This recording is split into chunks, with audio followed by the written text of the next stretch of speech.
34 ultra rare penny coins worth a lot of money that we're going to go over in this video. You don't want to miss a single coin we go over because a lot of the time it's a very small detail that can mean the difference of a lot of money. Without further ado, let's hop right into this video. So up first, we have a 1913D 1 cent Lincoln wheat penny graded by PCGS at a mint state 65 plus. So a good general rule of thumb when it comes to the value of your penny coin is going to be the condition. When it comes to grading, the grading scale goes from 1 all the way to 70, and this one got the 65 plus grade. Now after that plus designation, you can see the letters RD. That stands for red. These coins can come either red, red-brown, or brown depending on environmental conditions and the type of planchet that the coin was struck on. We'll show you a quick diagram what that looks like. Now typically, the closer to red your coin is, the more money it will be worth. Collectors really want their coin to be as close to the mint state originally intended color of the coin as possible. Now if you didn't know already, 1909 was the first year the wheat cent penny coin was produced by the engraver Victor David Brenner. Just a few more things on this coin as to why it sold for $2,000. If you're looking at the date, you will see a small mint mark below that date, which is a D mint mark standing for the Denver mint where this coin was produced. Now depending on where the coin was produced will dictate how much money it's going to be worth, because some mints either produced more or less than others. So with this coin, you either have a D mint mark for Denver, no mint mark for Philadelphia, or San Francisco, which has an S mint mark. Now a lot of the time, San Francisco minted coins are going to be more rare and valuable because typically they produce less coins on average than Philadelphia and Denver. One more thing on this coin to note is the CAC sticker. Now CAC or CAC is another third-party company that after the coin is graded, you can send it off to their company and they will look at the coin in the holder, and if they think the coin is good enough in terms of quality, they will add that sticker. Now it may seem silly, but for higher end coins like this, getting the CAC sticker is a no-brainer because you pay $10 to $20 for them to look at your coin and it increases the value hundreds or thousands of dollars in some instances. Enough on this 1913 coin, let's hop into this 1935S coin that sold for $9,775. Remember we were talking about those San Francisco minted coins. This one does have that S mint mark below the date, and this coin was graded by PCGS at a mint state 67 red. So another red coin here, but this one also has a bit of toning. Now toning, you can see the coloration on the front has a bit of orange and a bit of white areas. Essentially, toning is a naturally occurring oxidation process that does happen during the storage of the coin, depending on where it's stored and what sort of holder it's stored in. All you need to know about that is that toning like this can increase the value of the coin. The biggest factor of why this coin sold for $9,775 is because of the incredibly high grade of a mint state 67 red. That is only 3 points away from the perfect grade of 70. Now you may be thinking, I can easily get a very high grade like a 68 or a 69. It's much harder than you would imagine. To get the 70 grade is nearly impossible on these older coins. But if you have a 1935S coin, regardless of the condition, it's going to be worth a whole lot more than just 1 penny, because this one sold for $9,775.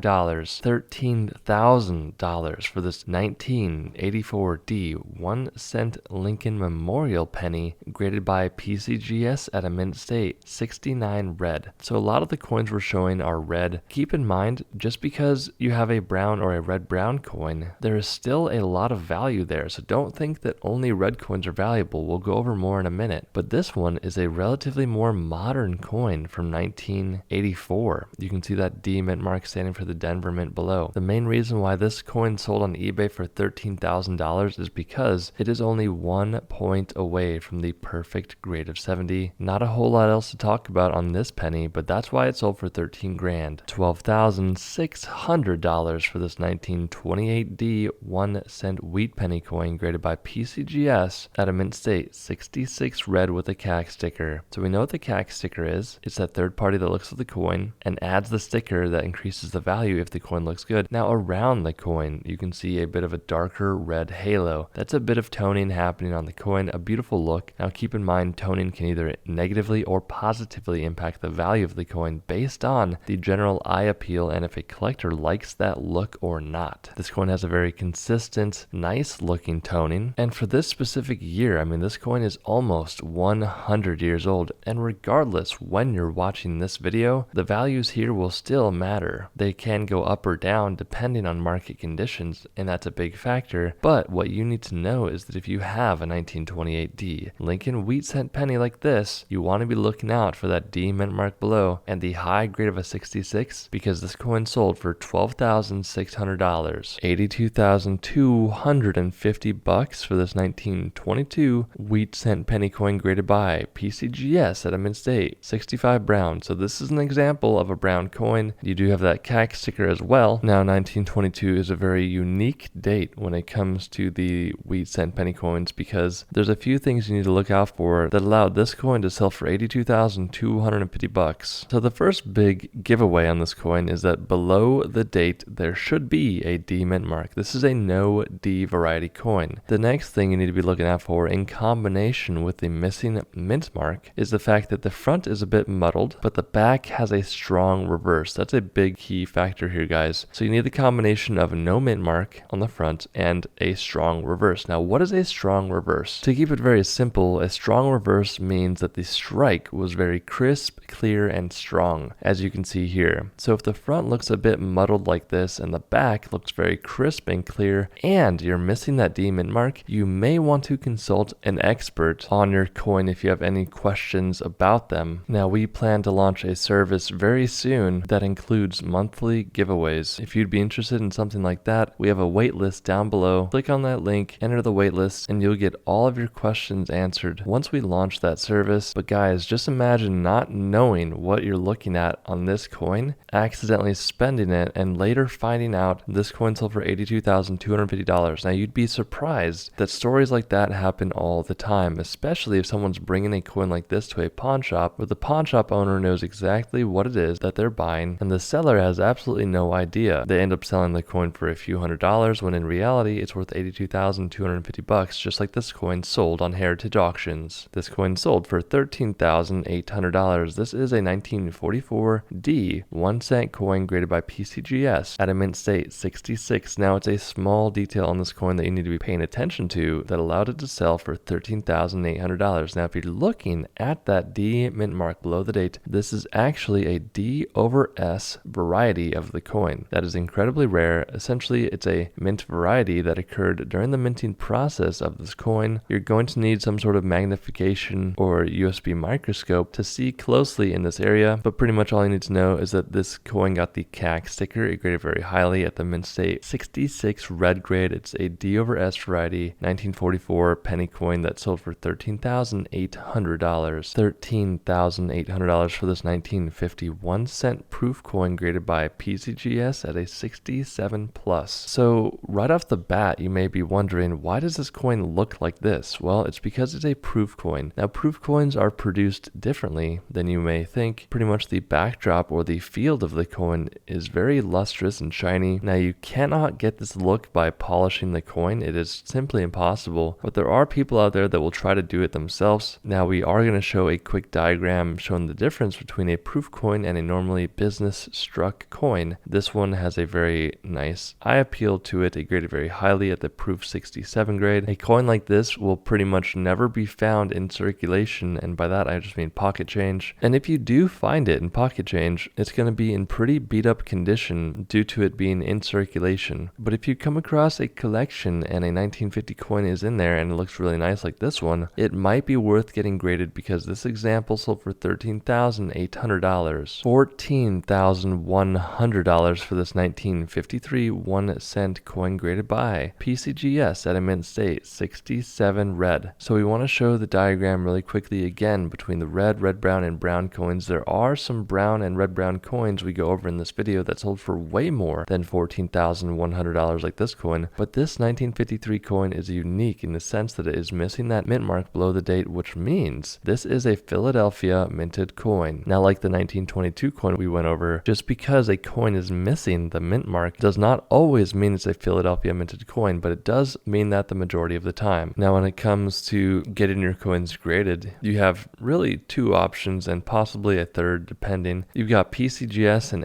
NGC. Now, these are the best two grading companies when it comes to authenticating your coins. Don't worry about sending your coins to them. They're not going to steal them or anything like that. Just make sure that you put a decent amount of insurance to make sure that when you ship the coin, it is safe. We've done this professionally now for a long time. We've been in the business almost all of our life, and we can guarantee that it's safe to send your coins to these companies like PCGS or NGC because they are reputable. They've been around for decades and they know exactly how to handle your coins safely. There is a third option that's more cheap, and they typically are known for doing more air coins, and that would be Annex. They are cheaper, more of an affordable option, but a lot of the time their coins won't bring the premium that NGC and PCGS will bring. Back to this coin though, 1953, Philadelphia produced a lot of coins, but getting this coin in this high of a grade is not an easy task. There are collectors out there that look for top population coins. By that, I mean sometimes there are not that many coins graded this highly, so a collector will pay a premium just to be the only person that has this high of a grade in their collection. Again, this coin sold for $14,100. Here we have a 1969 coin that sold for $126,500. This is a 1969 S 1 cent Lincoln doubled die obverse coin graded by PCGS at a mint state 64 red. Now you can see that there's a bit of a blemish around the back side of Lincoln's head there. That's just a little bit of toning, nothing to really worry about there. But if you haven't noticed already, a big factor to the value of this coin is the fact that it is a doubled die obverse coin. By that you can see In God We Trust at the top, Liberty at the left there, and the date at the bottom right all has some pretty apparent doubling occurring on the coin. Again, this is a mint variety that occurred. That means that during the minting production, the hub that strikes these coins down got doubled. Now 1969 is one of the most famous coins when it comes to the double die variety, so it will be a challenge to find a coin like this, especially a genuine coin. Remember, if a price of a coin is too good to be true, it probably is, and it might be a scam. So if you see something like this on eBay, or if someone's trying to sell you this coin for a few $100s, be very cautious because there are a lot of fakes out there. Now if you're buying a coin in a PCGS or NGC holder, then there's nothing to really worry about because these companies have a money back guarantee if the coin is inaccurately graded or if it's not authentic. That's why we're such a strong advocate for getting your coins graded, because you know exactly what the condition is. You know that the coin is indeed authentic, and if it's not, you get your money back guaranteed. This coin, because it got graded at the mint state 64 red, it sold for $126,500. $14,100 for this coin. Now this is a great coin that I wanted to show because this is called a close AM variety. So 1922 has some pretty unique varieties for the coin. This coin almost looks fake looking at it, but it is graded by PCGS. Just a beautiful example of a coin that has a small detail to look for. So pretty much I'm going to show a diagram here. When you look at America on the back, between the A and the M, it's going to be pretty much touching. So again, there's different varieties of this coin, but this specific one is the close AM variety. Really hard to find. Now, you don't want to be looking for this on every single coin. Keep that in mind because you don't want to be wasting time on random other coins. But because this 1 cent close AM coin graded by PCGS at a mint state 65 red, it sold for $14,100. $17,625 for this 1920 S 1 cent wheat penny graded by PCGS at a mint state 65 red. Now this has a bit of a wood grain look to it. It almost looks like a piece of wood. Now there are collectors out there that collect coins that are called woodies. Now there are so many subcategories and niches that people collect. Does that mean this coin will bring a ton of money because of that look? Not necessarily, but more so because this is a 1920 S coin that graded very highly by PCGS, and it does have a very nice wood grain tone finish to it, which is not very common when it comes to these coins. This coin sold for $17,625, $11,700 for this 1944 1 cent coin. So this coin is actually pretty beat up. Now you'll see those two dots on the coin. That is because this coin has corrosion or damage, and the fact that it has all that damage but still sold for $11,700 is because of a small detail that I'm going to point out here. The cool thing is this coin went through a lot of hands. A lot of people saw this coin before someone realized how rare and valuable it actually was. That's because this coin was accidentally struck on a zinc coated steel planchet. So in the early 40s they needed bronze for ammunition, so they transitioned into the zinc coated steel planchet coins. Now 1944 coins should all be bronze. They should not be zinc coated steel like this. The two areas you see on the coin are simply some some corrosion occurring to the coin. So the coin didn't even get graded, it just got the genuine designation by Annex. Now, sometimes it's hard to see if you have one of these coins because of the environmental damage to them. Now, what you can do is you can get a magnet and see if the coin sticks to the magnet. If it does, then you have this zinc-coated steel planchet coin. Again, be very careful because there are fakes of these coins out there. Be very cautious when buying or selling coins. This one sold for $11,700. $18,000 for this 1910 1 cent wheat penny graded by PCGS at improved 67 red with a CAC sticker. So if you're looking at the front of this coin and it didn't have a date, it would look like it was produced just yesterday. That plays a huge factor in the value of this coin. Also, it's a proof coin. Now, on these older wheat penny coins, it is harder to tell if you have a proof coin, but a company like PCGS or NGC is going to be able to identify the coin as a proof if it actually is. Now remember, you're going to want to be able to find these in a collection. A proof coin like this will not be out in pocket change, but it is possible, but definitely not in this condition. Very beautiful 1910 coin here. Remember, no mint mark, so that means it was produced at the Philadelphia Mint. This coin sold for $18,000, $27,600 for this 1917 1 cent double die obverse coin graded by PCGS at a mint state 66 red. So the 1969 coin I showed you guys earlier had a very apparent doubling occurring all over the coin. This coin, like most double die varieties, remember, obverse means the front of the coin, reverse means the back of the coin, so this is a double die obverse coin. Just remember that doubling most of the time is very, very challenging to see, and there's multiple different types of doubling that can occur. This is a true double die obverse coin. There's mechanical doubling and some other things that are very similar, but are not anywhere near as valuable. What you need to know is that In God We Trust at the top, Liberty at the left, and the date at the bottom right there has that doubling. Now, doubling pretty much looks like the letters were doubled and they look bubbly. If it's mechanical doubling, which is not good, or machine doubling, the letters or numbers look more like a stepping stone rather than bubbly. A bit hard to explain, especially without seeing a coin like this in hand, but a designation by a company like PCGS is going to solidify that this is a true, genuine variety of the coin, the double die obverse. And that's why this 1917 double die obverse coin sold for $27,600, $28,800 for this 1927S 1 cent wheat penny graded by PCGS at a mint state 65 plus red with a CAC sticker. So remember, CAC stickers only increase the value of the coin. If you have a high dollar coin like this, getting a CAC sticker on the coin is almost something that you need to be doing if you want to optimize the value of the coin. This coin also has a plus designation after the grade. Now, a plus designation is given by a grader who's grading the coin. What they'll do is they'll say, wow, this coin looks really nice for the grade, but it's not quite a mint state 66, but it's just a very nice 65. So what they'll do is they'll add a plus designation after the grade, signifying that the coin is indeed a very nice coin for the 65 grade. What you need to know on this 1927S coin is that it was produced at the San Francisco Mint, and it did grade very highly by PCGS at the mint state 65 plus grade, and that's why it sold for $28,800, $32,200 for this obnoxiously crazy double die obverse coin. Now, 1955 and 1969 have some of the most apparent doubling out there. When people see a coin like this, there is no question that it's going to be something that people can spot out very quickly. Now, we have seen a lot of fakes of the 1955 double die obverse coin out there because, think about it, there's a lot of incentive out there for people to try to replicate a coin like this simply because, as an example, this coin sold for $32,200, this PCGS mint state 65 graded coin. If you have a double die obverse 1955 coin, you're in for a real treat. Just make sure you get it certified, make sure you get it looked at by at least a few experts before trying to sell it, because this example sold for $32,200, $11,500 for this 1937D 1 cent wheat penny graded by PCGS at a mint state 68 red. Not much to say here. This coin graded 2 points away from the perfect grade of 70. That is such a challenging thing to do. Remember, there are full-time dealers and collectors out there that get their coins graded quite frequently, and even they cannot achieve this high of a grade. Now, I don't want to say that it's impossible for us to do that, but it is pretty unlikely. If you have an old 1937D Lincoln wheat penny like this, and it's in really good condition, it might be worth getting graded because $11,500 for this example, $42,300 for this 1918D 1 cent wheat penny graded by PCGS at a mint state 67 red. Now, if you've been paying close attention, leave a comment down below letting me know what the D VDB stands for below the date there. Go ahead, we're waiting. If you forgot, leave a comment down below saying I forgot, but if you remembered, you will be saying that this coin was produced at the Denver Mint. Remember, you've got the Denver Mint, the San Francisco Mint, or the Philadelphia Mint. And sometimes, in rare instances on modern coins, you will have the West Point Mint, which is a mint that does not produce that many coins whatsoever, but this coin just graded very highly. It's a 1918D coin, and it sold for $42,300, $45,600 for this 1924S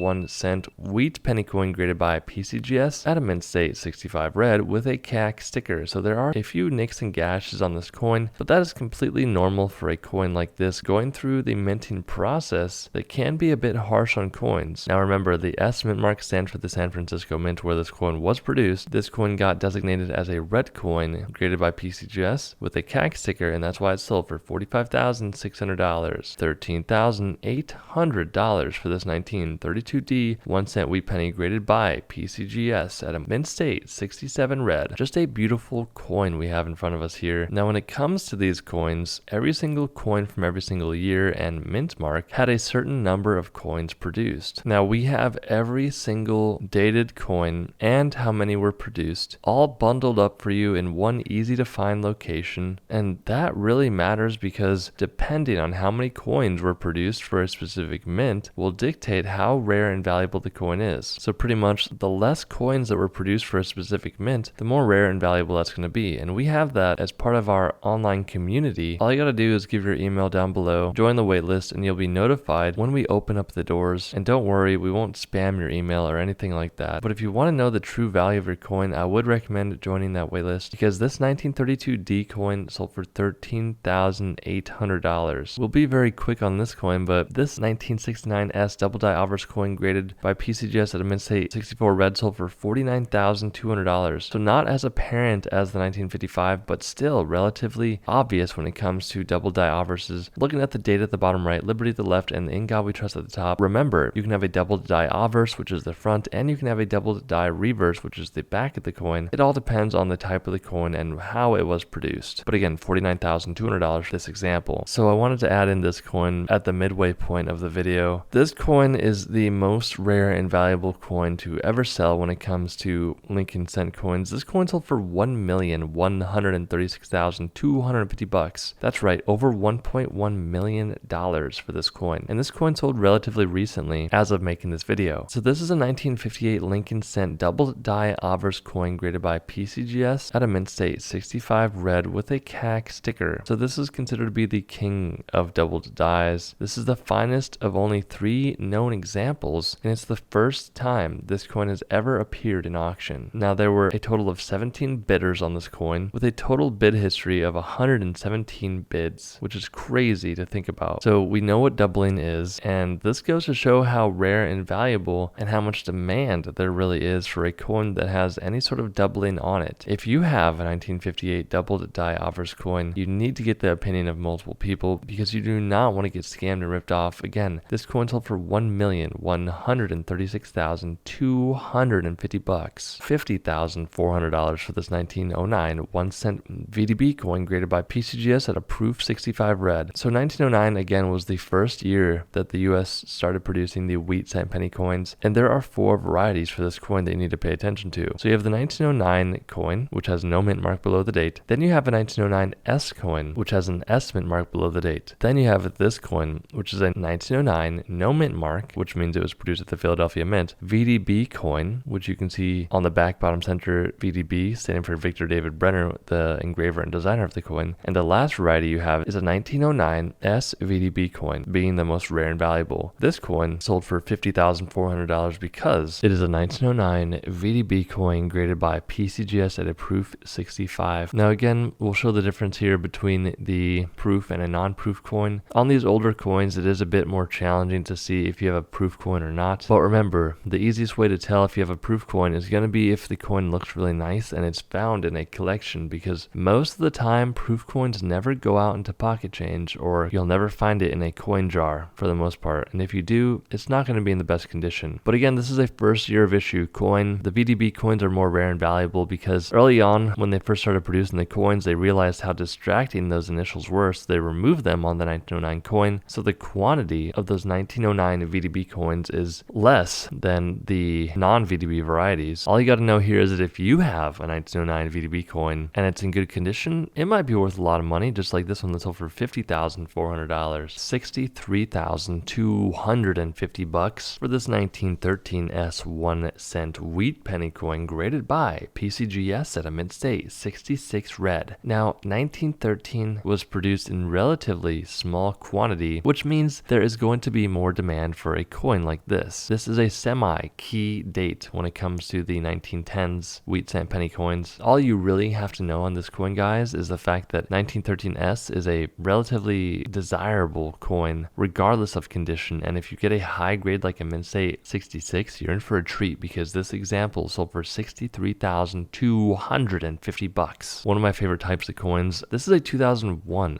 D Lincoln cent coin that sold for $114,000, graded by PCGS at a mint state 66 red. So you'll see a lot of dark speckling around the coin. That's a bit of oxidation caused by the storage of the coin. That's completely natural and normal. Now, some people would say that takes away from the eye appeal, when to me it's not a big factor. I don't necessarily like it. I wouldn't pay more for it, but there are some people that would. But the big takeaway on this coin is that when you flip it over, you'll notice there's a big issue on this coin. That's the fact that this little coin was muled with a Roosevelt dime reverse. This should have never happened. It is a mint error. Now, regardless of if it was done intentionally or not by a mint employee is a whole other story, but at the end of the day, this coin sold for $114,000. Such a cool coin. We won't spend a lot of time on this 1999 1 cent coin that sold for $138,000 because that's right, guys, this had the same issue. This is also muled with a Roosevelt dime reverse. This PCGS graded mint state 66 coin sold for $138,000. Crazy looking coin. This coin sold for $78,000. This is a 1918 1 cent wheat penny coin. Now, honestly, this coin looks like a proof coin to me, just how shiny it really is, but that's not the case. PCGS called this a mint state coin. Such a high graded example for a coin that is over 100 years old. It just goes to show how important condition really is. This coin came straight out of the mint and stayed somewhere very safe for over 100 years. That's crazy to even think about. Again, $78,000 for a penny. Only going up in value here. This 1914 coin sold for $126,500. This is indeed a proof coin graded by PCGS at a proof 68. Now on the bottom right there, you'll see a little bit of red toning going on there. Again, naturally occurring process, completely normal, will not decrease the value of the coin, but because this proof coin graded only 2 points away from the perfect grade of 70, it sold for $126,500. $149,500 for this 1926 S coin graded by PCGS at a mint state 65 red. So the big thing here, guys, is market conditions, the timing of this coin. I mean, obviously the coin graded very highly. It's a very old coin, but the time this coin sold was right before the market housing crash. So the collectibles market was at a high. Now the person that bought this, hopefully they were keeping it for long term, because today it would probably be worth a bit more. But in 2007, 2008, and even 2009, the market just took a complete hit. So whoever sold this coin sold it at the perfect time. That's why understanding the market, knowing when you should sell your coin is so important when it comes to the values of your coins like this. Guys, this 1926 S coin sold for $149,500. All right, big coin here, $258,500 for this 1909 1 cent VDB coin graded by PCGS at a proof 67 plus red and brown. So I think this is the first red and brown coin we've gone over. We're going to show that diagram one more time, showing the difference between red,